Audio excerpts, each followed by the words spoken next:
Olá, pessoal, boa tarde. Aqui é a professora Verônica, tudo bem com vocês? Terceiros anos, que coisa, né? Nós vamos dar prosseguimento, então, ao nosso conteúdo. Hoje a gente vai falar um pouquinho sobre a crise de 29 e o nazifascismo, a ascensão dos regimes totalitários. Então, como de praxe, claro, espero que vocês estejam bem, também estou com saudade de todos. Como praxe, nós vamos iniciar com alguns recados.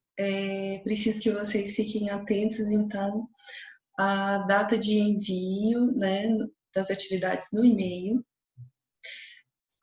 Quando o nosso conteúdo for explicação, sempre esse conteúdo vai ser dividido em duas partes. Então, hoje nós vamos iniciar a parte 1, né? E na semana que vem eu vou disponibilizar o vídeo com a parte 2 para vocês, tá bom? Então, o que a gente vai fazer agora? Vocês vão colocar aí no caderno a data, e vocês vão colocar aí o título, Crise de 29 e Nazifascismo, por gentileza, que nós vamos iniciar a explicação desse conteúdo hoje. No livro de vocês, está lá na página 59, tá? É o capítulo 4, página 59 do livro, tá bom?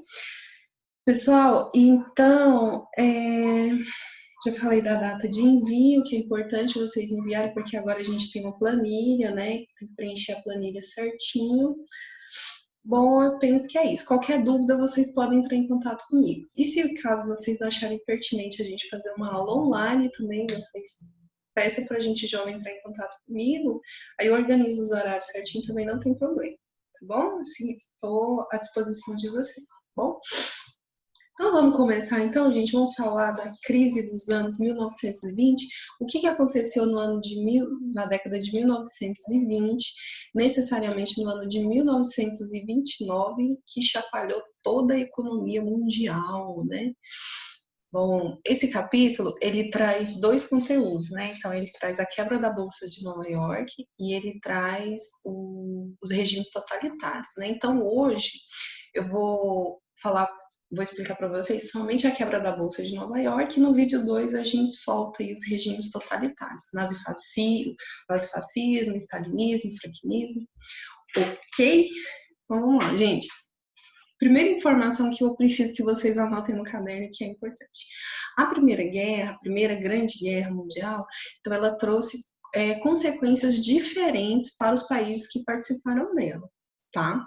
Então, essa informação é importante. A Primeira Guerra Mundial, uma guerra, pessoal, nem sempre é algo assim, nem sempre não, claro, é algo muito destrutivo, é algo muito ruim, mas tem lá o seu lado bom.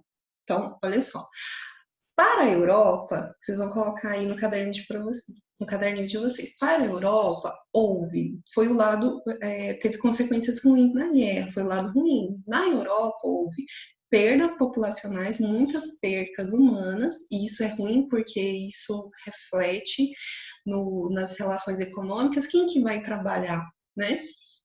Se os homens morreram na guerra, quem vai trabalhar e gerar renda para o país, né? Quem vai pagar os impostos? É um problema. Então, na Europa teve as perdas populacionais e a Europa enfrentou um período de grande dificuldade econômica. Obviamente, sim, os países, o conflito começou na Europa, as batalhas foram todas no território europeu, e obviamente que os países europeus precisaram dispor de grandes quantias de dinheiro para se reconstruir novamente escolas, casas, hospitais, e isso é quantias assim exorbitantes de dinheiro. Ok, isso para a Europa. Mas para países como, vamos anotar aí no caderno de vocês, tá bem aqui no livro, ó. Para países como Estados Unidos, Canadá, Austrália, África do Sul, Índia e parte da América do Sul, a Primeira Guerra Mundial, as consequências da Primeira Guerra foi uma coisa boa, porque houve desenvolvimento econômico, ok? Então, para esses países, a guerra foi positiva. Embaixo, vocês vão colocar uma setinha e escrever assim, professora, positiva em que sentido? Vamos escrever aí embaixo, porque houve uma demanda maior por alimentos, matéria-prima, por meio dos países dos países da Europa envolvidos na guerra. Professor, eu não entendi. Então vamos lá, gente. Alimentos, matéria-primas e até armas e etc., a Europa comprava desses países, enquanto eles estavam lá guerreando e tudo mais. Os países europeus, muitos deles não tinham como produzir esses itens, então eles compravam dos Estados Unidos, da Austrália, do Brasil, a própria borracha brasileira, né, o látex, que é retirado aí das seringueiras no Brasil, teve um papel importantíssimo, né? A indústria da borracha gerou muito desenvolvimento econômico para o Brasil, tá? Então, para esses países, houve uma ascensão econômica, houve um período de crescimento econômico devido à Primeira Guerra Mundial, ok? Tá. Dentre esses países que a gente citou aqui, que lucraram com a guerra, que a guerra foi positiva, o país que mais se beneficiou da guerra foi os Estados Unidos da América. Vamos anotar aí no caderno, então vocês vão colocar assim. Os Estados Unidos da América foi o principal beneficiado pela primeira GM, tá? Não que a primeira GM seja, assim, né, o grande divisor de águas da história dos Estados Unidos. Não, coloque aí por gentileza. Os Estados Unidos, ele já passava por um período de crescimento econômico, desde a metade do século XIX, tá bom? Só que esse crescimento, ele foi ampliado, né, ele foi inflado em decorrência da guerra, ok? Do ano de 1914 entre 1914 e meados de 1920, os Estados Unidos foi o maior exportador de armas, tá? Anota por gentileza, equipamentos militares, remédios, alimentos e bens de consumo, tá? O que é bem de consumo, professora? Vamos lá nas aulas de geografia. A gente tem os bens de consumo duráveis e os não duráveis. Vamos lá. Bens de consumo duráveis, a geladeira, a máquina de lavar. Não duráveis, a roupas e etc. Tá bom? A partir de 1920, na década de 1920, né, houve nos Estados Unidos, coloca assim, 1920, vocês vão colocar na frente, houve um período de euforia econômica, tá? Como assim, professora? Esse período de euforia econômica nos Estados Unidos é chamado de The American Way of Life. Meu inglês está péssimo. The American Way of Life. Então, o que significa essa expressão? Essa expressão significa estilo de vida norte-americano. Então, toda vez que vocês verem assim, American Way of Life, é um estilo de vida norte-americano que ficou evidente ao longo dos anos de 1920. Se os Estados Unidos, pensa comigo, tá ali num processo de euforia econômica, quer dizer que as pessoas têm muito dinheiro.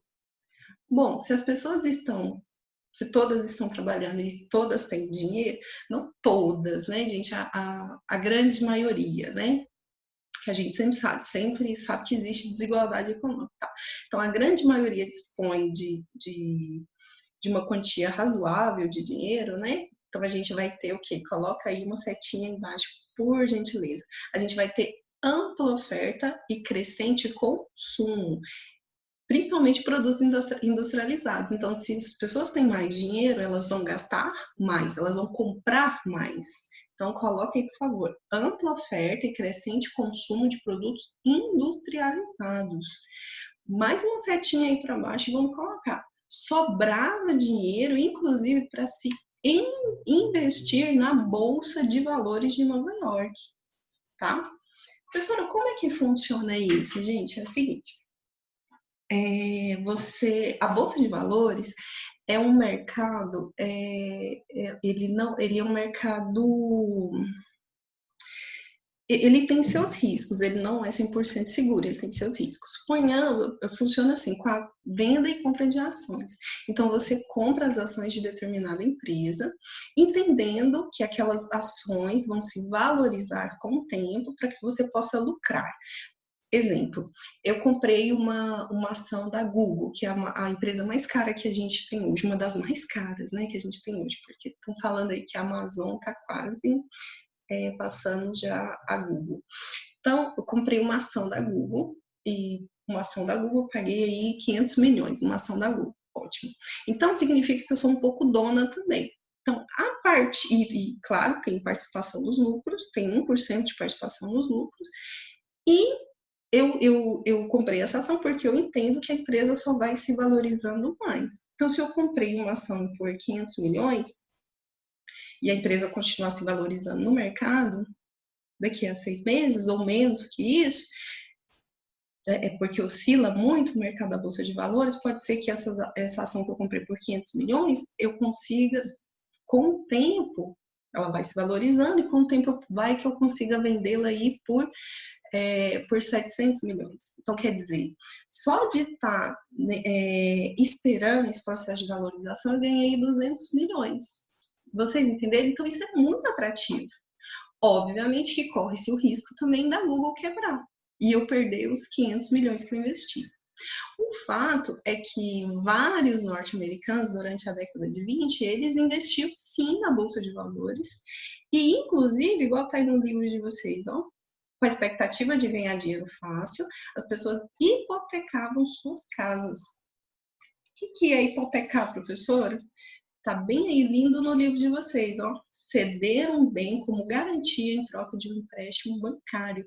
Então, as pessoas, suponhamos, se eu tenho uma casa já quitada, eu vou dar esta casa de garantia para o banco, caso eu não consiga, para o banco me ceder um empréstimo, e se caso eu não consiga pagar o empréstimo do banco, o banco vai lá e toma a minha casa.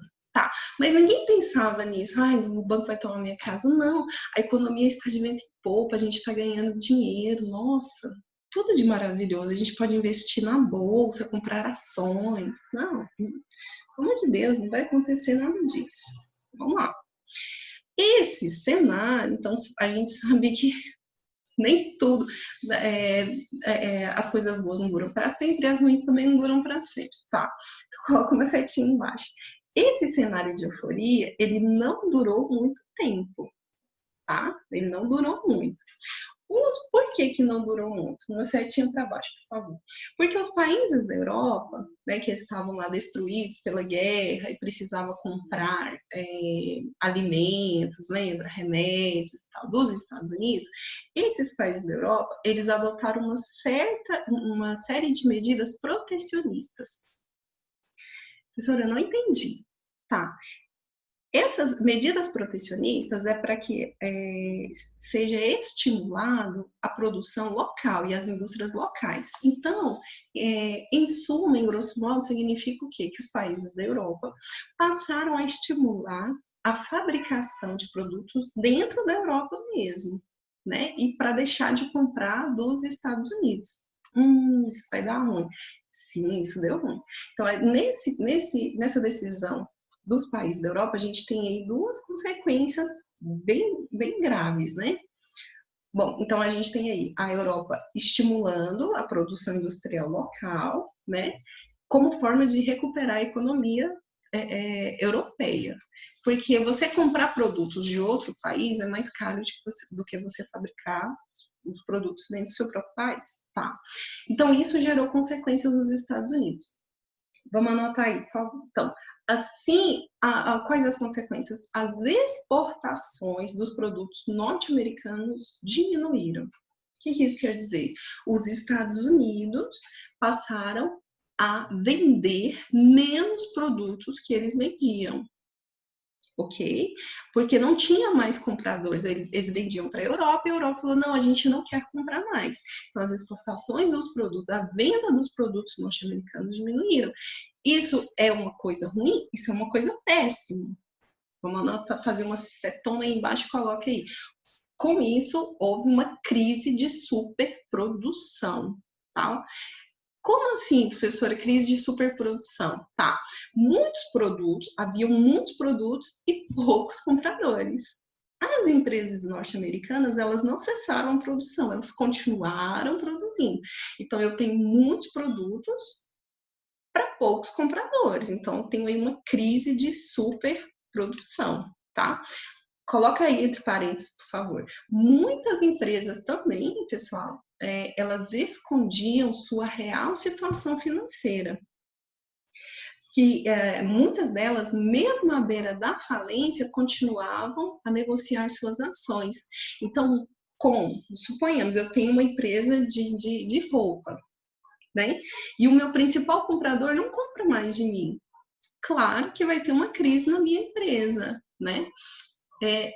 Aí o que acontece? Essas empresas, ao invés de comunicar aos seus investidores que houve aí uma baixa, né, no seu lucro, no capital que entra, no dinheiro que entra, eles não avisavam, muito pelo contrário, afirmavam que estava tudo bem. Não, eu não estou vendendo mais para os Estados Unidos, mas olha, está tudo lindo, tudo maravilhoso, não se preocupe.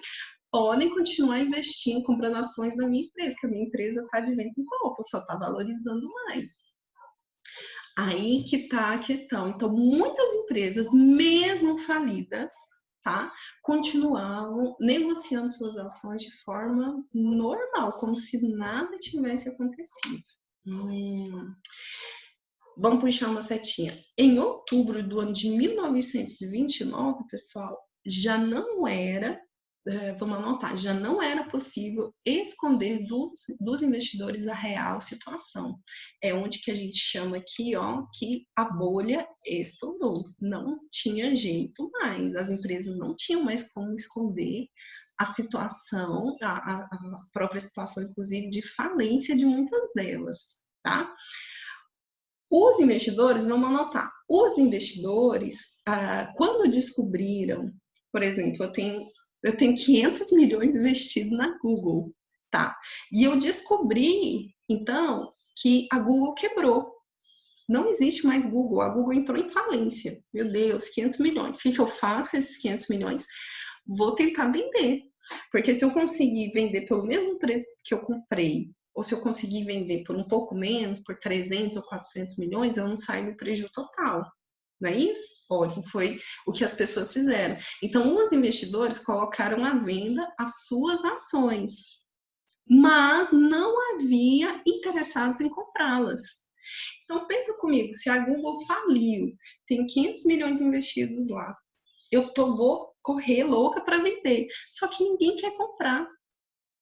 Então, quer dizer, eu não vou receber nem 10 reais por essas ações, nem R$ 1 por essas ações. Ninguém quer comprar de mim. Então, eu tive prejuízo aí de 500 milhões que eu comprei da Google.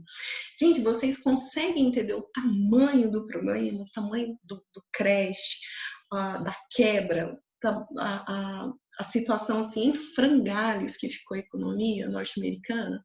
Bom, anota aí, por favor. A Bolsa de Valores, então, de Nova York, quebrou. Né? Então, esse processo, esse bizu, esse movimento, a gente chama de quebra da Bolsa de Nova York. Ou crash, que significa quebra. Cadê? Tá aqui no livro de vocês. O crash da Bolsa de Nova York, tá? A quebra da Bolsa. Muitas fábricas e bancos, gente, faliram rapidamente, não tinha jeito, eles não tinham um plano B. Então, fábricas, bancos faliram, muitos perderam tudo o que possuíam, cresceu de forma exorbitante o número de suicídios em todos os Estados Unidos da América. Imagina você perder tudo que você tem, a casa que você vive, quem já era empresário, perder tudo que construiu, a empresa e etc. Então, houveram muitos suicídios, inclusive na internet, vou ver se eu acho para vocês, mando o link, de vídeos mesmo, reais, das pessoas pulando das janelas dos edifícios, uma coisa assim, muito triste mesmo. Então, o que acontece? Várias fábricas, bancos faliram, muitos perderam tudo o que tinham, tá? E é claro, essa quebra da Bolsa de Nova York gerou consequências no mundo todo. No Brasil, professora, com certeza, principalmente no Brasil, porque eu não sei se vocês lembram que, como consequência dessa quebra da Bolsa de Nova York aqui no Brasil, a gente teve aí a ascensão, inclusive, do Getúlio Vargas ao poder, que vai ser em 1930, um ano depois da quebra. Então, claro, houve consequências gravíssimas no Brasil e no mundo inteiro. O único país, assim, os únicos países que não houve consequência da quebra foi, anota aí, por favor, a União Soviética, que eles já tinham feito lá a Revolução Russa, então eles estavam fechados para o comércio internacional, eles estavam só desenvolvendo a industrialização e a economia interna. Então, não houve consequências na União Soviética e outros poucos estados isolados. Mas o resto do mundo sofreu e muito, foi muito triste a quebra da Bolsa de Nova York. No livro aí de vocês, quero que vocês dêem uma olhada, olha só. Fila de desamparados à espera de doações em Louisville, capital do Kentucky, Estados Unidos, em 1937. Então, atrás das pessoas, a gente tem um cartaz, né, do American Way of Life, que esse American Way of Life estimulava era isso mesmo, como eu disse para vocês, o consumo, né, e tudo mais, a gente vê uma família feliz com carro. Gente, o carro chega no Brasil lá na década de 50, década de 60. Então já tinha carro nos Estados Unidos, já tinha geladeira lá, já tinha máquina de lavar, coisas que demoraram muito tempo para chegar aqui no Brasil.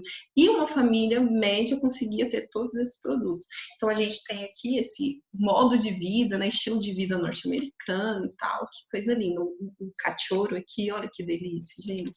Todo mundo feliz, sorrindo, nossa, a vida é tão maravilhosa. E à frente dessa imagem a gente tem essa fila aí de pessoas que perderam seus empregos, perderam suas casas, estão desesperadas.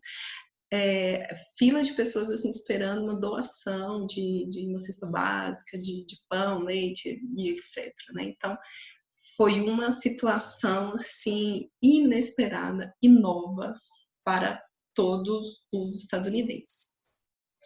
O governo norte-americano, então, logo percebeu que tinha que fazer alguma coisa, porque do jeito que estava, não tinha jeito, né, de continuar. Então, o governo, vamos anotar aí no caderno, ele apresentou o New Deal, tá? Então, para amenizar, vocês vão colocar bem assim, para amenizar os efeitos da crise, muitos países, né, eles adotaram política de estímulo ao crescimento econômico e 2, geração de empregos. Tá? Então, os países do mundo perceberam que precisavam fazer alguma coisa e se pautaram nesses 2 princípios, né? Estímulo ao crescimento econômico e geração de emprego.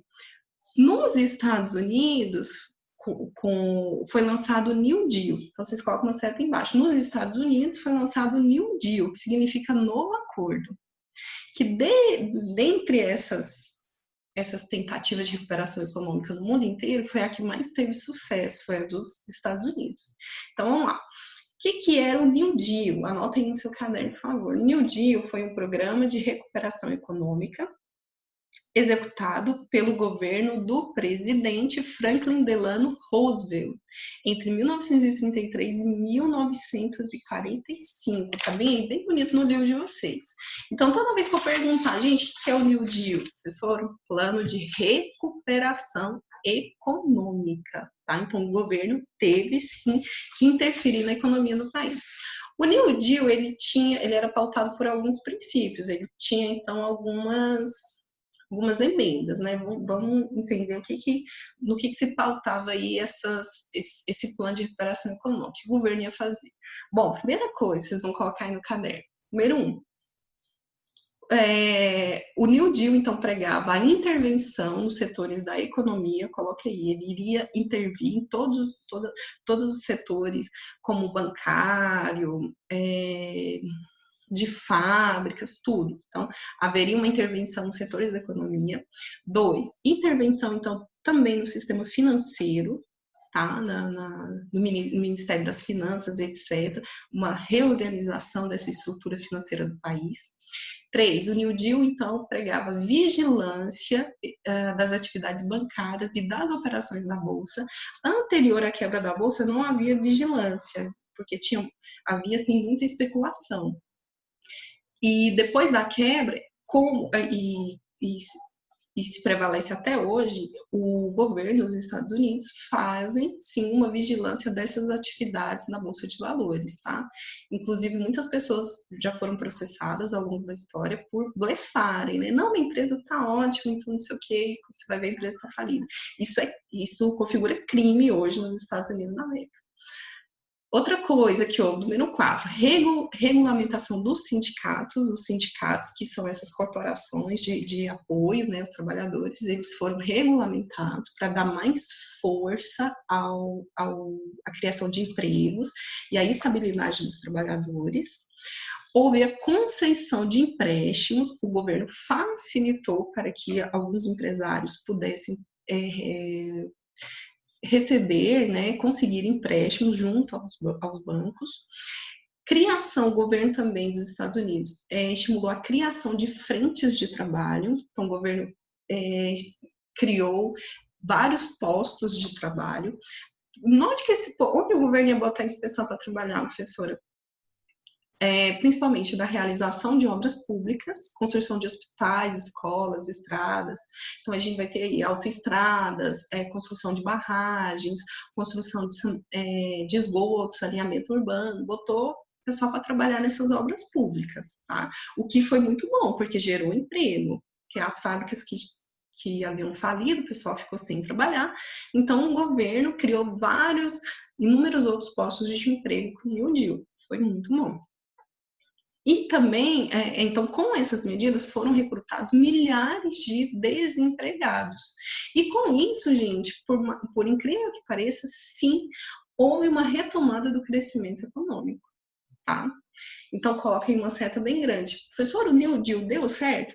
Deu certo, porque as medidas adotadas pelo New Deal, sim, houve uma retomada, um novo período de avanço na economia dos Estados Unidos da América, tá? Realmente, por enquanto hoje é só. Hoje eu fui bem rápida, né? Hoje eu fui muito rápida. Então, assim, por enquanto você vai deixar essas anotações no caderno. Porque na próxima aula a gente vai começar falando do totalitarismo e do autoritarismo, tá, gente? Eu só não vou passar agora para vocês, que eu acho que é muita coisa, não, e a gente merece ser feliz, não é conteúdo demais, pelo amor de Jesus. Tá bom? Então é isso. Bom fechamento para vocês.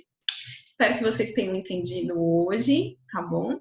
Qualquer dúvida, pode entrar em contato comigo que eu ajudo vocês, ok? Beijocas. Gente, e essa primeira parte você ainda não vai tirar foto e enviar para mim. Você só vai tirar foto e enviar para mim quando você ver a segunda parte do vídeo da semana que vem, tá bom? Beijo, foi lindo. Bons estudos.